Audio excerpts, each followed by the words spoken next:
रेवाड़ी 24/7, नजर हर खबर पर, खबरें सबसे पहले। आज हम आपको लेके आए हैं रेवाड़ी की नई अनाज मंडी में। श्री शिव रामलीला समिति के द्वारा काफी वर्षों से रामलीला आयोजित करवाती जा रही है। आज हम आपको लाइव लेके आए हैं। हम दिखाना चाहेंगे कि देखिए किस तरह से यहाँ पे रामलीला के आयोजन की तैयारियां चल रही है, क्योंकि 23 सितंबर से और आगामी 2 अक्टूबर 2025 तक ये आयोजित की जाएगी। हम आपको लेके चलना चाहेंगे, अपने दर्शकों को लाइव लेके आए हैं कि यहाँ पे तैयारियां चल रही है नई अनाज मंडी में।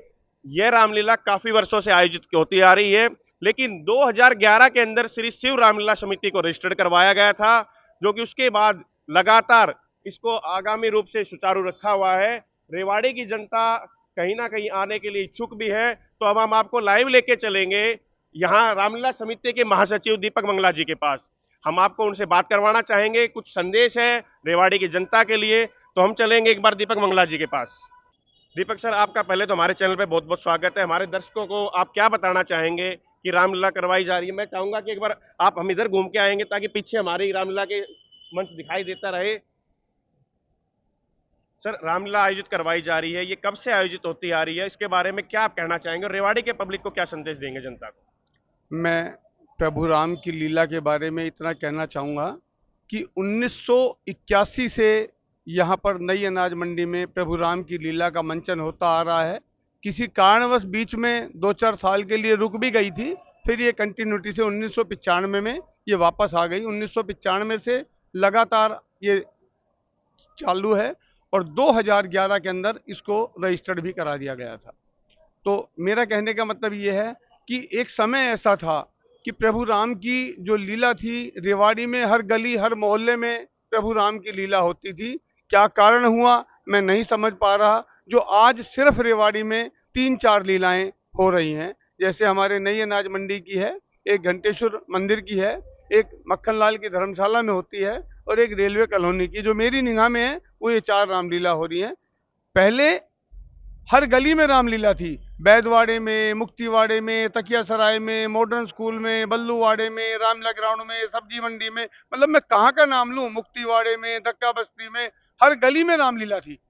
आज सब रामलीलाएं पता नहीं क्या कारण हुआ एक एक करके क्लोज हो गई और आज मात्र 4 राम की लीलाएं चल रही है रेवाड़ी में। मैं रेवाड़ी की पब्लिक से आग्रह करूंगा कि ज़्यादा से ज़्यादा संख्या में आप सब लोग देखने के लिए भी जाएं और इन जो रामलीलाओं को प्रोत्साहित करें, ताकि हमारी संस्कृति जिंदा रहे, हमारी सामाजिकता जिंदा रहे। नहीं, लोग भूलते जा रहे हैं। आज हमारा जो यहाँ पर रामलीला करवाने का प्रोग्राम है वो ये है कि हम अच्छे संस्कार अपने बच्चों में दे सकें। बच्चे आज यूट्यूब पर खो चुके हैं, बच्चे आज मोबाइल की दुनिया में जा चुके हैं, लेकिन अगर ये प्रभु राम की लीला है, राम चरित्र दिखाता है कि एक पिता के प्रति पुत्र का क्या कर्तव्य है। सीता माता बताती है एक पति के प्रति पत्नी का क्या कर्तव्य है। लक्ष्मण बताता है एक भाई का भाई के प्रति क्या कर्तव्य है। मतलब इस तरीके के संस्कार हमें प्रभु राम की लीला से देखने को मिलते हैं। हमारी इस रामलीला के प्रधान नवल किशोर गुप्ता जी जो जी जान से लगे हुए हैं, उप प्रधान अनिल कुमार जी, हरकेश जी, सन्नी गोयल जी, जिनके पापा ने इस रामलीला को उठाने में पूर्ण सहयोग दिया और 2011 में दोबारा रजिस्टर्ड करा करके श्री शिव रामलीला समिति के नाम से शुरू किया। पहले ये श्री स्वतंत्र रामलीला नाटक सभा के नाम से थी। बोले जी नाटक नहीं है ये, इसलिए हम इसको शिव रामलीला समिति का नाम देंगे कि एक भगवान शंकर का समूह, एक शिव परिवार है ये। तो एक शिव परिवार के रूप में हम इसको लेकर के चल रहे हैं और इस रामलीला के अंदर हमारे जो रेवाड़ी के एमएलए हैं माननीय श्री लक्ष्मण सिंह यादव जी, वो मुख्य संरक्षक हैं, उनकी पूरी देखरेख है। हमारे जो मार्केट कमेटी के डीएमईओ सत्यप्रकाश जी और नरेंद्र सेक्रेटरी जी, उनका पूरा इतना योगदान है जिसकी कोई सीमा नहीं है। और नई अनाज मंडी का हर व्यापारी बढ़ चढ़कर योगदान दे रहा है। और अनाज मंडी के अलावा हम कहीं बाहर से 5 पैसा भी इकट्ठा नहीं करते। जो चीफ गेस्ट आता है उसकी तो बात नहीं कहते, लेकिन हम किसी के पास 5 पैसा भी मांगने नहीं जाते। अनाज मंडी की लीला है, अनाज मंडी अपने हिसाब से देखती है। बाकी सबसे मेरी ये विनती है कि भाई जो भी मेरी आवाज़ जहाँ तक भी जारी हो, वे सब लोग आएँ और लीला को देखें और लीला से कुछ सीख करके जाएं कि एक मेघनाथ ने अपने पिता के लिए मेरे ख्याल से सब कुछ बलिदान कर दिया। मेघनाथ इतना ताकतवर था कि उसे कोई दुनिया में मार नहीं सकता था। कहते हैं उसे वही आदमी मार सकता था जिसने 14 साल तक कुछ ना खाया हो, ना सोया हो और जिसने किसी स्त्री का मुख ना देखा हो। तो ऐसा मेघनाथ के लिए लक्ष्मण ने किया। जब निंद्रा आई तो उन्होंने, लक्ष्मण जी ने उससे कहा कि मैं प्रभु राम की सेवा में हूं, मुझे 14 साल के लिए आप मुझसे दूर हो जाओ। और जब भोजन के लिए, जब कंद मूल फल लाते थे तो भगवान राम लक्ष्मण को खाने के लिए देते थे, तो लक्ष्मण जी उन्हें भी एक साइड में रख दिया करते थे। जब एक बार देखा तो पूरा ढेर लगा हुआ था। और जब ये बात आई कि किसी स्त्री का मुख ना देखा हो, तो भगवान राम ने, जब सीता माता चोरी हो गई 13वें साल में, तो उन्होंने कहा कि भाई ये सीता के कुंडल हैं। तो लक्ष्मण ने कहा, भ्राता जी मैंने तो चरण निहारे हैं, देखे माता के कान नहीं, मैं तो बिछुओं का सेवक हूं, कुंडल की कुछ पहचान नहीं। कि हे प्रभु, मैंने माता के कानों को नहीं देखा, मैंने किसी स्त्री के कानों को नहीं देखा, मैं तो चरणों का सेवक हूं। अगर कोई पैर की पाजेब हो तो मैं बता सकता हूं ये माता की पाजेब है। ऐसा संस्कार था। तो मेघनाथ जैसे आदमी को मेरे ख्याल मारना इस दुनिया में सबसे मुश्किल काम था, और वो अधर्म के रास्ते पर अपने पिता के साथ चल दिया। मैं उसको भी अधर्म क्यों नहीं मान रहा कि रावण को पता था, वो प्रकांड पंडित था, उसने कहा मुत्सा पंडित मुत्सा योद्धा, संसार में और न दूजा है, शीशों को अपने काट काट, शंकर को मैंने पूजा है। तो जो इतना बड़ा ज्ञानी था, जिसको भगवान शंकर खुद दर्शन देने के लिए उनकी लंका नगरी में आते थे। लोग तो कैलाश जी जाते थे कि भगवान शंकर के दर्शन करके आए, लेकिन भगवान शंकर खुद दर्शन देने के लिए लंका नगरी में आते थे। ऐसा रावण का प्रताप था।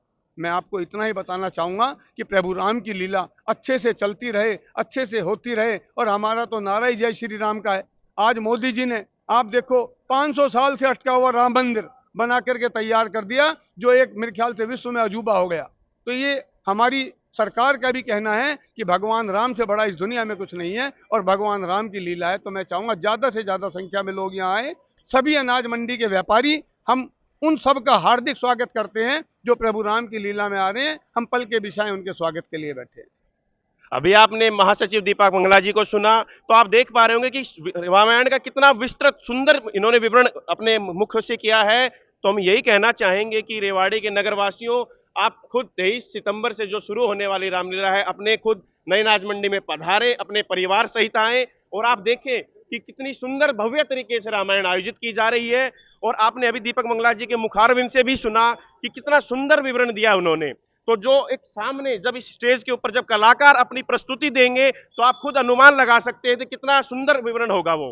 तो मेरे रेवाड़ी वासियों से यही एक निवेदन है कि कृपया करके 23 सितंबर से शुरू होने वाली रामलीला आयोजित की जा रही है नई अनाज मंडी में, आप चाहे परिवार पधार। मैं 2 शब्द और रखना चाहूंगा कि हमारी इस लीला के अंदर लगभग 150 कलाकार हैं, जिसमें 2 साल से लेकर के 90 साल तक का कलाकार है। जो बच्चे प्रार्थना बोलते हैं, आप उनको आकर के देखो, नन्हे नन्हे बच्चे कैसे प्रार्थना बोलते हैं। आप आकर के उनका उत्साह वर्जित भी करें। और मैं आपको इतना बता पाऊंगा कि 1 महीने से हमारी रिहर्सल चल रही है, जी जान एक किया हुआ है।